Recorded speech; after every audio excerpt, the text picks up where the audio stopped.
Hello students, my name is Nikki. आज हम लोग हिस्ट्री, जिसे हम हिंदी में इतिहास के नाम से भी जानते हैं, उसको हम पढ़ेंगे। यह आपको पता है कि इतिहास जो होता है वो आपके हर कॉम्पिटिटिव एग्जाम जैसे कि एसएससी हो गया या जो भी और सीडीएस वगैरह, उन सब में आपको हेल्प करेगा। तो आज हम इतिहास का सबसे पहला जो टॉपिक होता है वो स्टोन एज, जिसको हम हिंदी में पाषाण युग के नाम से जानते हैं, वो शुरू करते हैं। ठीक है, तो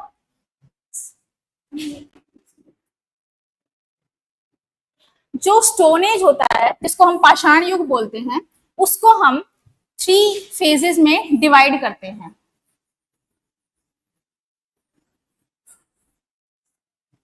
हिस्ट्री में क्या होता है कि हम एक चीज को ये नहीं बोल सकते हैं कि वो 1 से शुरू होकर 10 पे खत्म हो गया, फिर जो अगला फेज था वो 11 से शुरू हुआ 20 पे खत्म हो गया।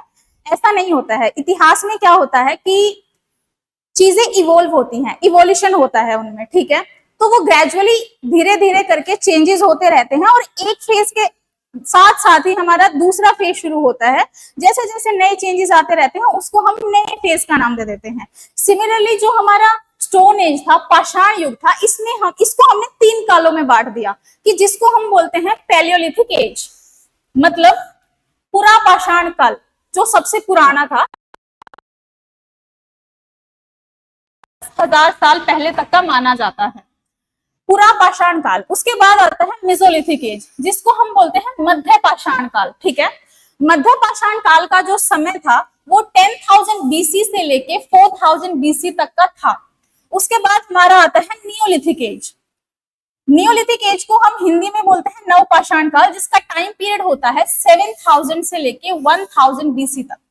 जो हमारा नियोलिथिक एज है, नवपाषाण काल में, जो स्टोन एज में अगर सबसे ज्यादा रिवोल्यूशनरी या जो हम कह सकते हैं कि क्रांतिकारी अगर कोई चेंजेस आए हैं तो वो इस नवपाषाण युग में आए हैं। इसमें इसीलिए हमने इसको नवपाषाण क्रांति के नाम से भी हम इसको जानते हैं,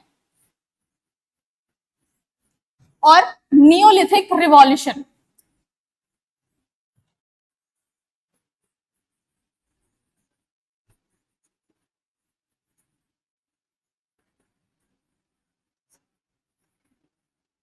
तो जो हम स्टोन एज का क्लासिफिकेशन देख रहे हैं कि ये 3 फेजेस में डिवाइड हुआ है, ये हुआ क्यों है? ये हुआ है on the basis of stones used, मतलब कि जो वो टूल्स यूज करते थे या जो वो स्टोन्स यूज करते थे वो किस टाइप के होते थे। ठीक है, तो सबसे पहले मैं आपको बताती हूँ कि वो किस टाइप के टूल्स यूज करते थे। हम देखते हैं पैलियोलिथिक एज में। पैलियोलिथिक एज में जो था वो बेसिक क्वार्ट्ज स्टोन यूज करते थे, मतलब जो भी हमें इधर उधर मिलते हैं वो टूल्स को यूज करते थे। ठीक है, अगर हम मेसोलिथिक एज में देखते हैं तो वो माइक्रोलिथ्स का यूज करते थे। माइक्रोलिथ्स क्या होता है? मतलब छोटे छोटे स्टोन्स का यूज करना। और अगर हम नियोलिथिक एज की बात करते हैं तो वो इग्नियस रॉक्स का यूज करते थे। इग्नियस रॉक्स हमें कहां से मिलेंगी? अर्थ के इंटीरियर से, मतलब धरती के अंदर जो भी ज्वालामुखी वगैरह होती है वहां से जो लावा निकलता है, उससे जो स्टोन्स बनते हैं, उससे जो रॉक्स बनती हैं, उनको हम इग्नियस रॉक्स के नाम से जानते हैं। ठीक है, तो हम सबसे पहले देखेंगे पैलियोलिथिक एज, पुरा पाषाण काल।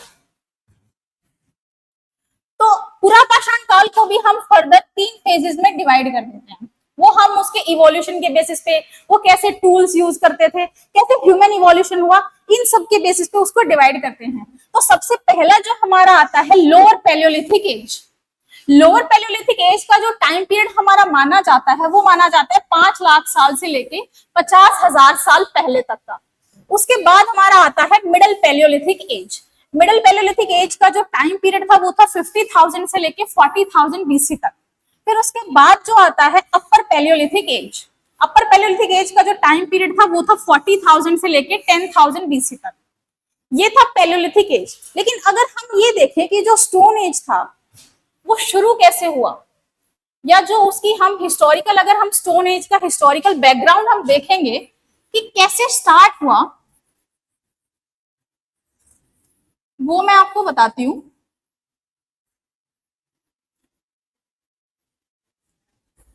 देखो, जो अफ्रीका है, अफ्रीका को आज के टाइम में हम शायद बैकवर्ड कॉन्टिनेंट, और मतलब इस तरीके से देखते हैं कि क्योंकि अफ्रीका में क्या है, ज्यादा डेवलपमेंट नहीं हुआ। लेकिन अगर हम फर्स्ट ह्यूमन इवोल्यूशन देखेंगे, मतलब अगर फर्स्ट टाइम ह्यूमन की अपीयरेंस जो थी वो हमें अफ्रीका में ही देखने को मिलती है। फर्स्ट ह्यूमन अपीयरेंस हमें अफ्रीका के मोरक्को में देखने को मिलती है, ठीक है। मोरक्को से इथियोपिया, जो हमारे इंडिया के वेस्ट में पड़ता है, ठीक है। जैसे ये हमारा इंडिया है, इंडिया का हमारा सदर्न कोस्ट है, सदर्न कोस्ट के यहाँ पे हमारा अरेबियन सी हो गया, और यहाँ पे हमें अफ्रीका का इथियोपिया देखने को मिलेगा।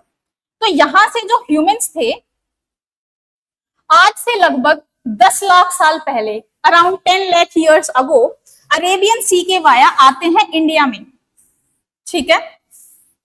और हमें महाराष्ट्र के एक बोरी नाम की जगह से, जो लतूर डिस्ट्रिक्ट में है, फर्स्ट ह्यूमन एविडेंस देखने को मिलता है, ठीक है। इससे क्या होता है कि अराउंड 10 मिलियन ईयर्स अगो, ये आपको याद रखना है, ठीक है, ऐसे ह्यूमंस का इवोल्यूशन हुआ। और हमारी जो स्टोन एज थी, उस टाइम पे क्या थे, जो ह्यूमंस थे वो केव्स में रह रहे थे, मतलब उनका जो नेचुरल शेल्टर था वो केव्स था।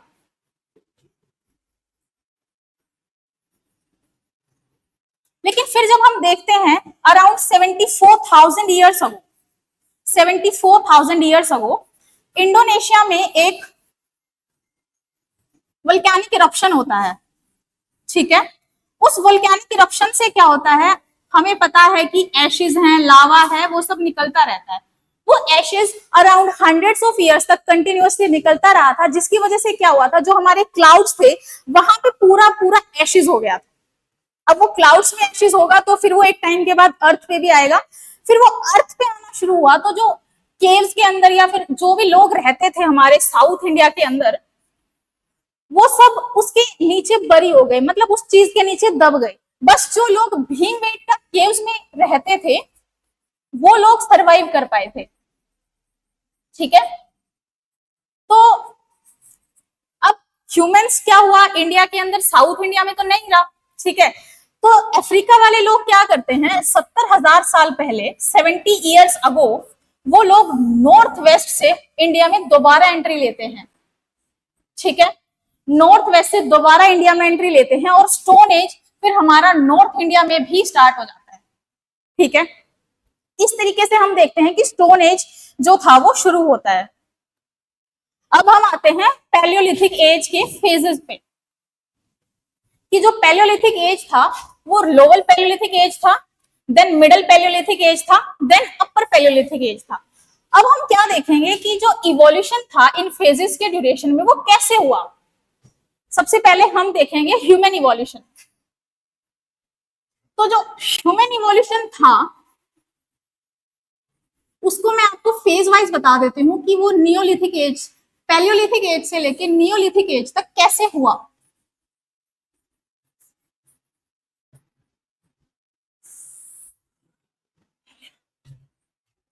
Palaeolithic age, mesolithic age, then neolithic age. इसका टाइम पीरियड मैं आपको एक बार फिर से बता देती हूँ। पैलियोलिथिक एज का जो टाइम पीरियड है वो है 5 लाख से लेके अराउंड 12,000 तक। मेसोलिथिक का अगर हम टाइम पीरियड देखते हैं तो वो है 12,000 से लेके अराउंड 8,000 BC तक। मतलब ऐसा कोई पर्टिकुलर क्लासिफिकेशन नहीं होता है। नियोलिथिक का अगर हम देखेंगे तो 7,000 से लेके 3,000 BC तक का हम देखते हैं। तो हम यहाँ पे 7,000 भी लिख सकते हैं, ठीक है। तो जैसा मैंने आपको बताया कि पैलियोलिथिक को हम फर्दर क्लासिफाई कर देते हैं अपर,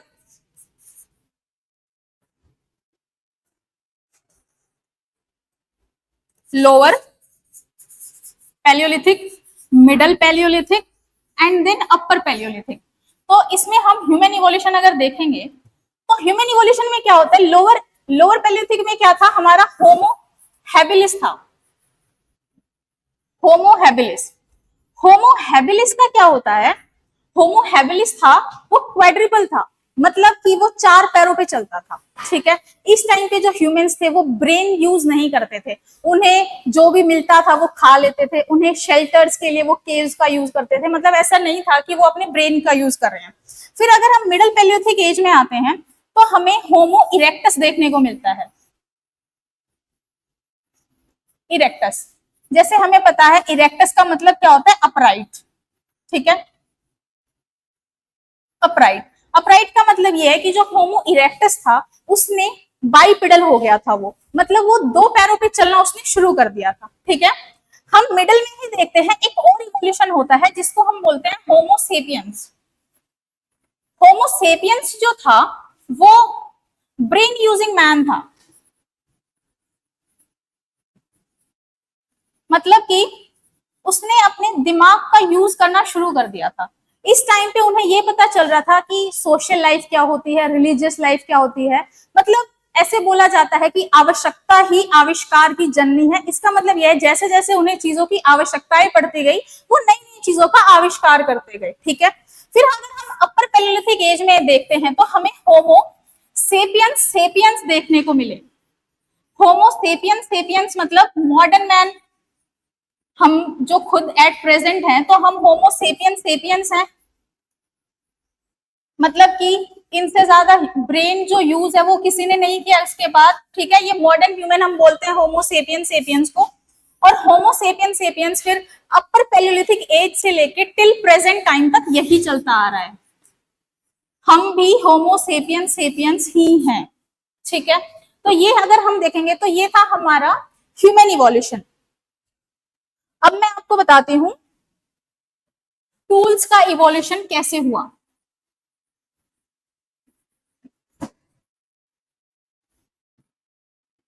टूल्स का इवोल्यूशन कैसे हुआ, ठीक है। स्टोन एज में ही हम टूल्स का इवोल्यूशन देखेंगे।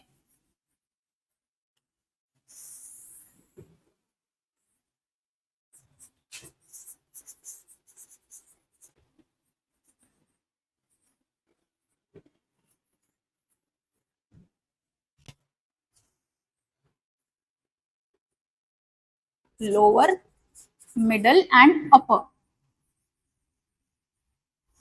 तो देखो टूल्स की जो इवोल्यूशन थी वो स्टोन एज में कैसे हुई। लोअर जो पैलियोलिथिक एज था उस टाइम पे वो कोर टेक्नोलॉजी का यूज करते थे, ठीक है। कोर टेक्नोलॉजी का मतलब क्या होता है, जो सबसे बेसिक टेक्नोलॉजी होती है। बेसिक टेक्नोलॉजी मतलब उन्होंने 2 स्टोन्स को लिया, एक दूसरे पे मारा और उनको एज ए टूल यूज करना शुरू कर दिया, ठीक है। सिंपल 2 स्टोन्स को यूज किया उन्होंने एज अ टूल्स, मतलब कि मतलब ऐसा कोई उसमें स्पेसिफिकेशन नहीं करते थे कि हम उसको शार्प बना रहे हैं, ऐसा कुछ करें। सिंपल एक स्टोन को दूसरे स्टोन पे मारते थे और जो भी उनको शेप मिलती थी या जो भी उनको साइज मिलता था वो एज अ टूल उसको यूज कर लेते थे। उसको हम बोलते हैं कोर टेक्नोलॉजी। फिर अगर हम मिडल पैलियोलिथिक एज में देखेंगे तो उन्होंने यूज करना शुरू किया फ्लेक टेक्नोलॉजी, ठीक है। फ्लेक टेक्नोलॉजी क्या होता है, जैसे उन्होंने क्या किया कि 2 पत्थर लेते हैं, वो एक पत्थर को दूसरे पत्थर से मारते हैं और जो बाहर वाली लेयर्स है वो रिमूव हो जाती हैं। तो जो वो बाहर वाली लेयर्स होती हैं उसको बोला जाता है फ्लेक। फ्लेक क्या होता है, आउटर लेयर्स ऑफ स्टोन। तो वो जो आउटर लेयर्स ऑफ स्टोन वो रिमूव करते थे दूसरे स्टोन से, उसको वो एज ए टूल यूज करते थे, ठीक है। उसके बाद हम देखते हैं upper paleolithic age. Upper paleolithic age में क्या होता है, ब्लेड टेक्नोलॉजी उन्होंने यूज करना शुरू किया। ब्लेड मतलब हमें पता है शार्प टूल्स, मतलब जो अपर पैलियोलिथिक एज था उस टाइम पे उन्होंने जो टूल्स था उसको शार्प बनाना शुरू कर दिया था, ठीक है। अब हम ये देख रहे हैं कि टूल्स की इवोल्यूशन पैलियोलिथिक में कैसे हुई, ठीक है। अब हम देखते हैं कि मेसोलिथिक एज में कैसे यूज हुआ टूल्स। देखो सबसे पहले हम मीजो का मतलब ही देख लेते हैं। मीजो का मतलब होता है मिडल, ठीक है। मिडल टूल्स या मिडल स्टोन एज। तो इस टाइम में जो टूल्स यूज हो रहे थे उसको बोला जाता था माइक्रोलिथ्स, ठीक है। माइक्रोलिथ्स, माइक्रो मतलब छोटा, स्मॉल, और लिथ, लिथ का मतलब होता है स्टोन, मतलब पत्थर। ठीक है। तो इसमें क्या होता था, माइक्रोलिथ्स का यूज होता था। माइक्रोलिथ्स की जो साइज हम देखते हैं वो 12 to 15 mm देखते हैं, कि मतलब इतने छोटे टूल्स का वो लोग यूज करते थे। जब हम नियोलिथिक एज में देखेंगे तो उन्होंने टूल्स की सेल्फ टेक्नोलॉजी यूज करना शुरू किया। देखो सेल्फ टेक्नोलॉजी क्या होता है, इन्होंने ना टूल्स को हैंडल्स देना शुरू किया। मतलब जैसे हम लोग आज के टाइम में हथौड़ी देखते हैं कि आगे एक लोहे की चीज होती है और उसपे एक लकड़ी का उसपे हैंडल होता है, ठीक है। तो इन्होंने नियोलिथिक एज में क्या करना शुरू किया था कि स्टोन का कुछ होता था, आगे एक ऑब्जेक्ट होता था, जैसे मान लो ये स्टोन का बना हुआ है, इसको इन्होंने एक हैंडल देना शुरू कर दिया लकड़ी का बना हुआ, ठीक है। तो इसको बोला जाता है सेल्फ टेक्नोलॉजी, क्योंकि इस हैंडल देने का मतलब क्या हो जाता है कि इन्हें ना टॉर्क की नॉलेज होना शुरू हो गया था। टॉर्क मतलब इतना उन्हें ये नहीं पता था कि हम लोग टॉर्क का यूज कर रहे हैं, लेकिन उन्हें ये पता था कि वो ऐसे अगर यूज कर रहे हैं तो इट मींस वहां पे कुछ फोर्स लग रहा है। तो तब जाके उन्होंने नियोलिथिक एज में सेल्फ टेक्नोलॉजी यूज करना शुरू किया था, ठीक है।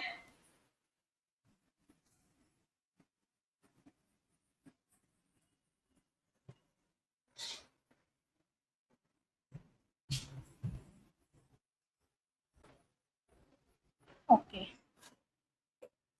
अब हम देखेंगे इकोनॉमी, कि इकोनॉमी कैसी थी।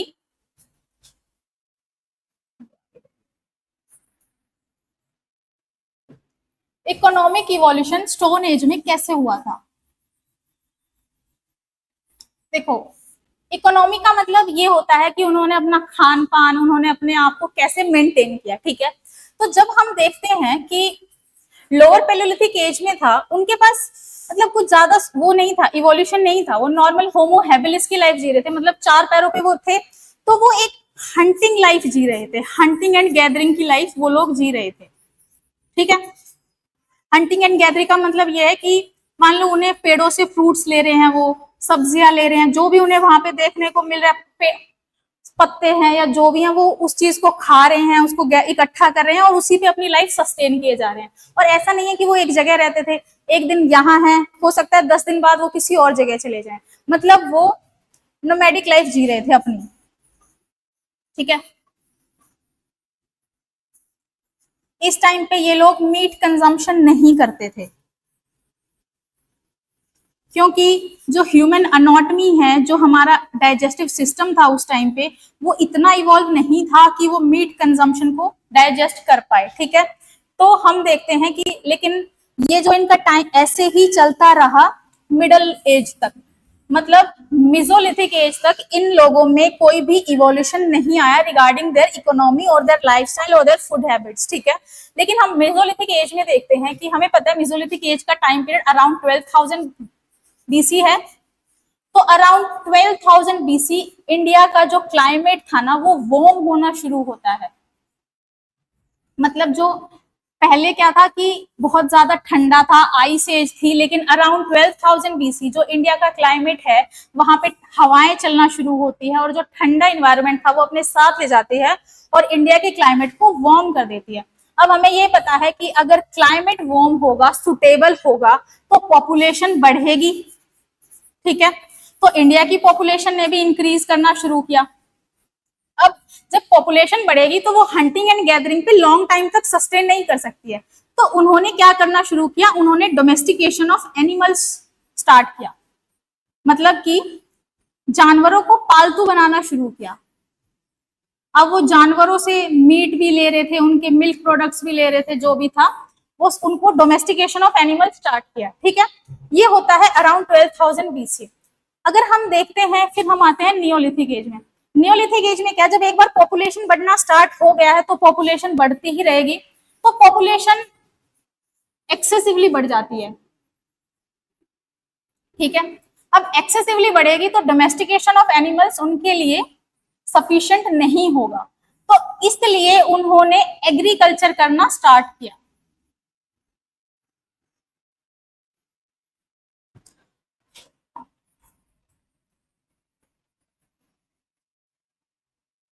एग्रीकल्चर स्टार्ट हुआ, उन्होंने वीट, राइस, बार्ले, ये सब उन्होंने उगाना शुरू किया। स्टार्टिंग में wild wild rice, wild wife, wild barley, ये सब वो उगाते थे, लेकिन धीरे धीरे वो चीजें चेंज होती गई। आगे मैं आपको बताऊंगी कि राइस के एविडेंसेस पहली बार कहाँ से मिले, ये सब, ठीक है। पहले हम देखते हैं कि इनका इवोल्यूशन कैसे हुआ। अब ये सब हो रहा है तो इनको इनको स्टोर करने की भी जरूरत पड़ेगी, क्योंकि वो ग्रेन्स उगा रहे हैं तो स्टोर भी करना है। अब स्टोर करने की नीड आई तो उन्होंने पोट्स का इन्वेंशन शुरू किया, ठीक है, मतलब पोट्री स्टार्ट हो गई। अब पोट्री कैसे स्टार्ट हुई कि मतलब उन्होंने एक व्हील लिया, उस पर उन्होंने पोट्री शुरू कर दी। अब उसी व्हील को उन्होंने फर्दर जाके ट्रांसपोर्ट के लिए यूज करना शुरू कर दिया था, ठीक है। तो इस तरीके से हम देखते हैं कि जो नियोलिथिक पॉपुलेशन थी, नियोलिथिक एज के जो लोग थे, उन्होंने एक सेटल्ड लाइफ जीनी शुरू कर दी अपनी। मतलब कि अब एग्रीकल्चर है या जो इतना सेटअप है, वो उसको हर 10 दिन में तो कहीं और जाके सेटअप नहीं कर सकते हैं। वो लॉन्ग टाइम पीरियड के लिए एक जगह रहना उन्होंने शुरू कर दिया। तो इट मीन्स उन्होंने एक सेटल्ड लाइफ जीनी शुरू कर दी नियोलिथिक एज में।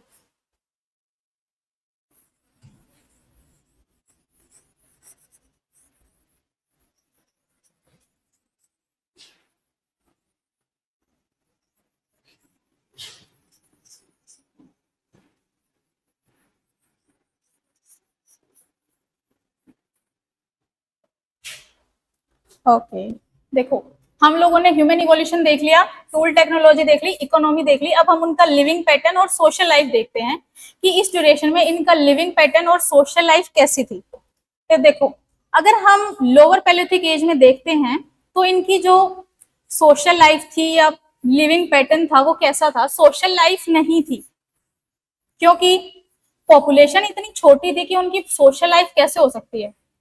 जिसका जहां मन कर रहा है वो वहां जा रहा है, उनको जैसे सस्टेन करना है वो कर रहे हैं, मतलब उनके बीच में कोई सोशल लाइफ नहीं थी। अगर हम इनकी लिविंग पैटर्न्स की बात करें तो नेचुरल केव्स में ये लोग रहते थे, मतलब गुफाओं में ये लोग रहते थे। हमें सबसे बड़ा जो एग्जाम्पल मिलता है नेचुरल केव्स का, वो हमें भीमबेटका से मिलता है, जो मध्य प्रदेश में है, ठीक है। भीमबेटका केव से हमें हमें पैलोलिथिक एज से स्टार्ट होकर नियोलिथिक एज तक के एविडेंसेस मिलते हैं। मतलब ऐसा नहीं है कि सिर्फ पैलोलिथिक ड्यूरेशन में ही वो लोग रहते थे भीमबेटका में, मिजोलिथिक में भी रहते थे और नियोलिथिक में भी रहते थे। लेकिन हाँ, उन्होंने धीरे धीरे खुद को इवॉल्व किया। तो जब हम मिजोलिथिक एज में आते हैं, हमें पता है कि पॉपुलेशन बढ़ना शुरू हुआ, तो उन्होंने थोड़ा बहुत कम्युनिटीज में रहना भी शुरू किया होगा। पॉपुलेशन बढ़ी तो उन्होंने कम्युनिटीज में सेटल होना शुरू किया, मतलब कि 15-20 लोग अपना ग्रुप बना रहे हैं, फैमिलीज की तरह साथ में रह रहे हैं। तो मतलब कि सोशल लाइफ की थोड़ी सी बिगनिंग हो गई अर्ली स्टेज में, मतलब था सोशल लाइफ की बिगनिंग हो गई, ठीक है। तो अब सोशल लाइफ की बिगनिंग है तो इन्होंने थोड़ा बहुत कच्चा हाउसेस बनाने शुरू किए, ठीक है।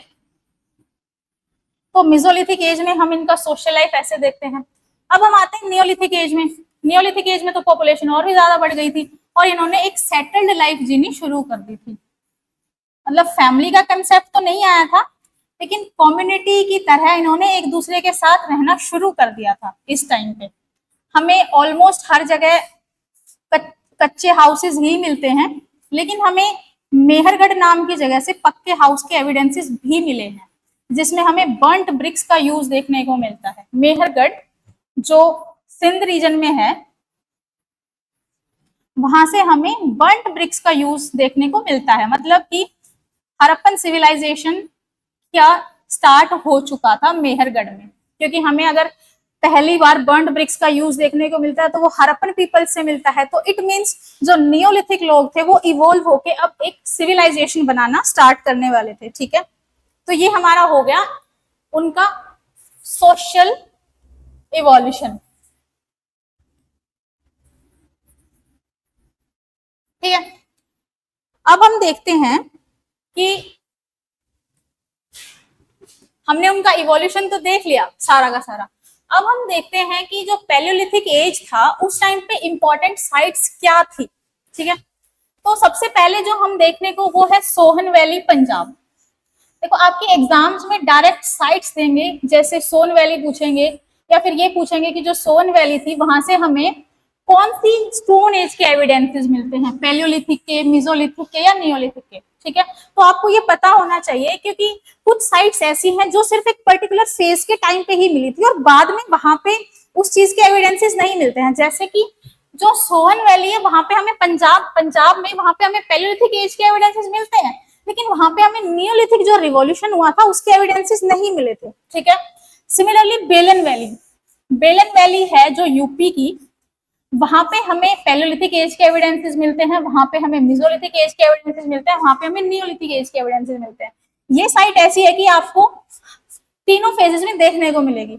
सिमिलरली निवासा नाम से जगह है राजस्थान में, वहां पे हमें पैलियोलिथिक एविडेंसेस मिलते हैं, ठीक है। कर्नाटका में हुंगसी नाम की जगह है। सिमिलरली पाटन महाराष्ट्र में है, यहाँ पे हमें क्या मिलता है, एक ऑस्ट्रिच एविडेंस मिलता है for the first time. It means हमें ऑस्ट्रिच का एग मिलता है वहां से पहली बार। अगर हमें ऐसा कोई एविडेंस मिलता है ऑस्ट्रिच एग का, इट मींस वो हमें पाटन महाराष्ट्र से मिलता है। जैसे फिर मैंने आपको बताया कि भीमबेटका केव जो है एमपी में, वहां से हमें तीनों फेजेस के एविडेंसेस देखने को मिलते हैं। और एक है इनाम गांव महाराष्ट्र से, यहां से हमें पैलियोलिथिक एज के एविडेंसेस देखने को मिलते हैं।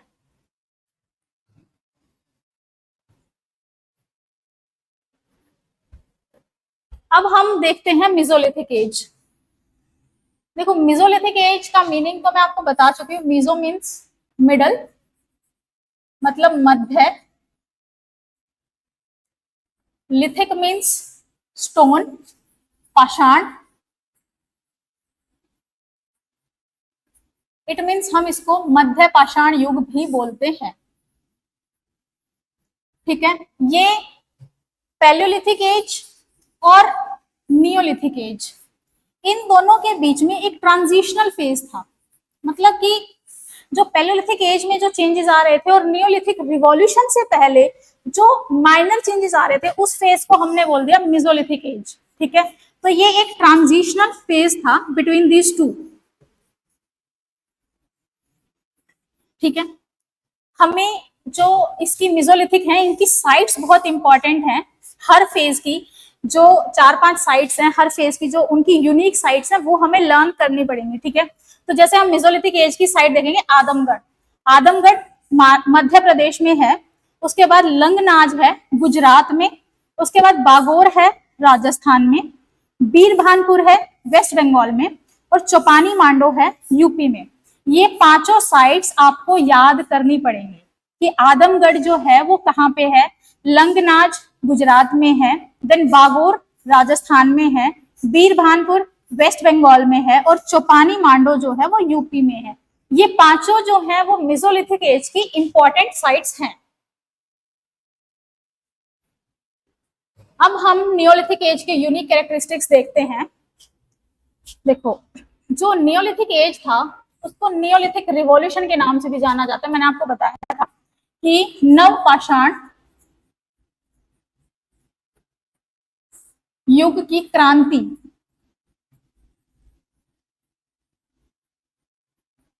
देखो ये जो नियोलिथिक रिवॉल्यूशन था, ये एक टर्म किसने दिया, ऑस्ट्रेलियन हिस्टोरियन ने। एक ऑस्ट्रेलिया का हिस्टोरियन था बी गॉर्डन चाइल्ड, जिसने इस फेज को इंडिया के अंदर नियोलिथिक रिवॉल्यूशन का नाम दिया। क्योंकि इस ड्यूरेशन में क्या हुआ था कि बहुत सारे रिवॉल्यूशनरी चेंजेस हुए थे, बहुत सारे क्रांतिकारी चेंजेस आए थे, ठीक है। इस वजह से इस टाइम को हम नियोलिथिक। अब हम देखते हैं कि इस टाइम पे ऐसे कौन से रिवॉल्यूशनरी चेंजेस आए। सबसे पहले इग्नियस रॉक्स को यूज करना शुरू किया टूल्स में, ठीक है। जो इग्नियस रॉक्स जो होती हैं, हमें पता है कि अर्थ के इंटीरियर से हमें मिलती हैं, उनसे अगर हम कोई टूल बनाएंगे ना तो वो हार्ड बनेंगे और बहुत ही यूजफुल होंगे। इसीलिए ये एक रिवॉल्यूशनरी चेंज था, ठीक है। उसके बाद हम देखते हैं कि इसी पीरियड में एग्रीकल्चर का बिगनिंग स्टार्ट हो जाता है, ठीक है। मतलब इस ड्यूरेशन में राइस, व्हीट, बार्ले ये सब उगाना वो लोग शुरू कर देते हैं। इससे पहले क्या था, इससे पहले उनको पेड़ों पे फ्रूट्स लगे हुए मिल रहे थे, पत्ते थे, ये सब वो लोग खा रहे थे। लेकिन इस पीरियड में उन्होंने एग्रीकल्चर स्टार्ट किया। उसके बाद इन्होंने पोट्री मेकिंग शुरू किया इन्हीं चीजों को स्टोर करने के लिए।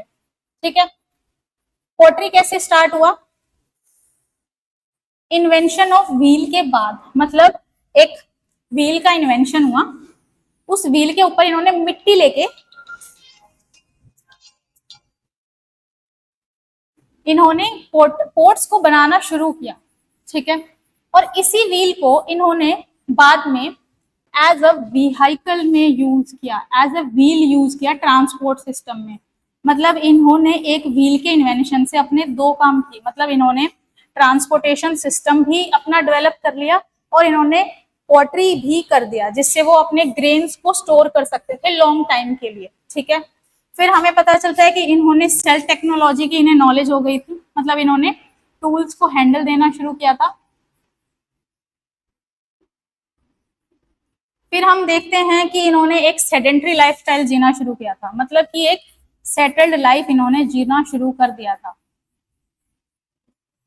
ये लोग एटलीस्ट 50 to 100 ईयर्स तक एक ही जगह पे रहते थे। हमें कैसे पता चलता है कि 50 to 100 ईयर्स के बाद वो एक जगह को छोड़ देते थे? क्योंकि अगर हम किसी भी लैंड की फर्टिलिटी देखेंगे तो वो इतना ही चलती है, 50 से 100 साल। हमें पता है कि आफ्टर 50 और 100 ईयर्स किसी भी लैंड की जो फर्टिलिटी है वो बहुत ज्यादा डिक्रीज हो जाती है, तो वो उस लैंड को छोड़ के दूसरी लैंड पे मूव कर जाते थे और फिर वहां पे अपनी लाइफ सेटल करते थे। ठीक है, हमें यहाँ से मेडिकल साइंस के एविडेंसेस भी देखने को मिलते हैं। नियोलिथिक एज में हमें मेडिकल साइंस के एविडेंसेस भी देखने को मिलते हैं, जैसे हमें यहाँ से डेंटिस्ट्री के एविडेंस मिलते हैं। अगर हम मेहरगढ़ को देखेंगे वहां पे हमें डेंटिस्ट्री के एविडेंस मिलते हैं। इट मीन्स अगर हम मेहरगढ़ को कंसिडर करें तो ये एक मॉडर्न साइट है जहां पे हमें बहुत सारे ऐसे एविडेंसेस देखने को मिल रहे हैं जो हमें मॉडर्न लाइफ में देखने को मिल रहे हैं।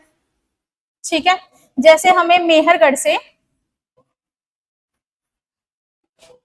Varieties of wheat, varieties of barley, ये सब के हमें एविडेंसेस मेहरगढ़ से ही देखने को मिलते हैं। और अगर मैं आपको बताऊं, मेहरगढ़ जो था, मेहरगढ़ के जो लोग थे, दे वर द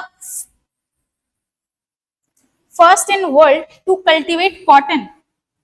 मतलब मेहरगढ़ के जो लोग थे वो फर्स्ट इन वर्ल्ड थे, मतलब इंडिया में कॉटन कल्टीवेट करी तो वो वर्ल्ड में पहली बार हुई थी कॉटन कल्टीवेशन मेहरगढ़ में।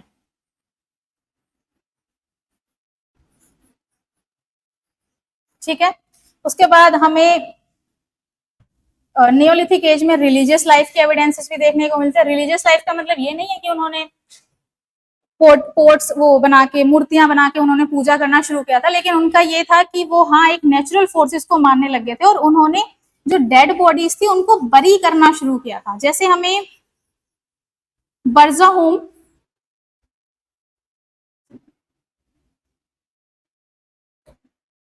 जो बरजाहोम नाम की जगह है कश्मीर से, वहां पे हमें एविडेंसेस मिलते हैं कि जो ह्यूमंस थे उन्होंने अपने पेट्स को अपने साथ बरी करना शुरू कर दिया था। ठीक है, इट मीन्स क्या है कि वो उसके साथ मरने के बाद भी जाएगा। ये क्या है? एक रिलीजियस फेथ है जो हमें आज भी देखने को मिलता है कि मरने के बाद भी एक जिंदगी होती है। ठीक है, तो ये कुछ नियोलिथिक टाइम में चेंजेस थे जो हमें किसी और फेज में देखने को नहीं मिलते हैं।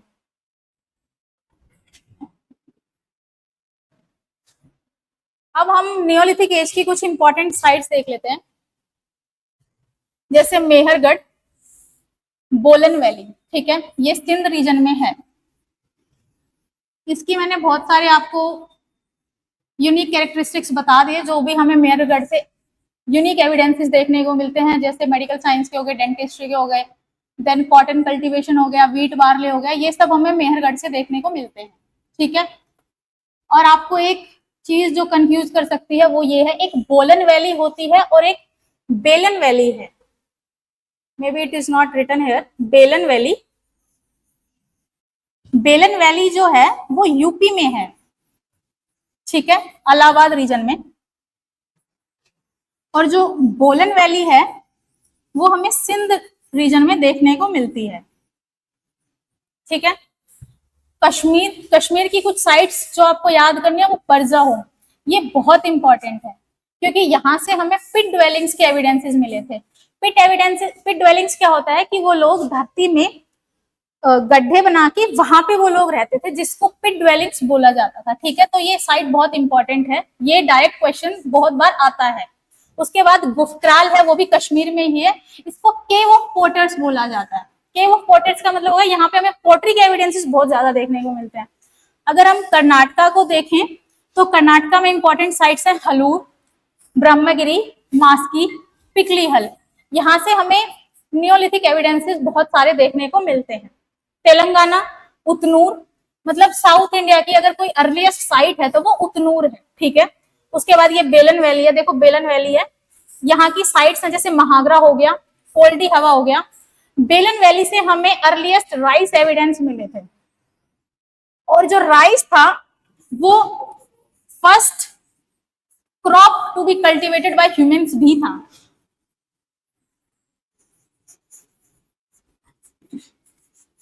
अब हमें ये पता है कि राइस अगर first crop to be cultivated है, इसीलिए हम उसको as a sacred thing use करते हैं। जैसे हम पूजा में देखते हैं तो चावल का यूज होता है, उसका रीजन यही है क्योंकि अगर कोई पहला क्रॉप ह्यूमंस ने उगाया था तो वो राइस था, इसीलिए उसको शुद्ध माना जाता है। ठीक है, अब हम कुछ नॉर्थ ईस्ट की साइट्स देख लेते हैं, जैसे डाउ जाली हार्डिक, ये असम में है। डाउ जाली हार्डिक जो है वो असम में है, और जो नापचिक है वो मणिपुर में है। ठीक है, उसके बाद हम बिहार की साइट्स देख लेते हैं। चिरान, चिरान से हमें बोन टूल्स के एविडेंसेस मिलते हैं। This was the only site जहां से हमें बोन टूल्स के एविडेंसेस मिलते हैं, तो ये आपको लर्न करना पड़ेगा, बिहार की चिरान। ठीक है, उसके बाद आता है चाचर। महाराष्ट्र में है जैसे दैमाबाद, नवदतोली। नवदतोली जो साइट थी वहां पे हम देखते हैं कि इवोल्व होकर डायरेक्ट आईवीसी स्टार्ट हो जाता है। ठीक है, तो नियोलिथिक साइट्स हैं या जो भी मेसोलिथिक साइट्स हैं, ये सब हमें लर्न होनी चाहिए, क्योंकि क्वेश्चंस हैं वो डायरेक्ट साइट से आते हैं कि ये साइट कौन सी फेज को रिफ्लेक्ट करता है। ठीक है, तो ये नियोलिथिक साइट्स की इंपॉर्टेंट साइट्स हैं। तो जैसा कि हमने देखा कि आज हमने स्टोन एज पढ़ा। ठीक है, स्टोन एज में हमने देखा कि उसके 3 पार्ट्स थे, पैलेलिथिक एज, मेसोलिथिक एज और नियोलिथिक एज। हमने उसका इवोल्यूशन देखा कि कैसे कैसे वो इवॉल्व हुआ, हमने फिर उसकी इंपॉर्टेंट साइट्स को देखा, और आप लोगों को इवोल्यूशन प्लस साइट्स जो है वो बहुत अच्छे से याद होनी चाहिए, क्योंकि यहाँ से डायरेक्ट क्वेश्चंस आएंगे आपके एग्जाम्स में। तो ठीक है, अब हम नेक्स्ट क्लास में मिलते हैं। Thank you.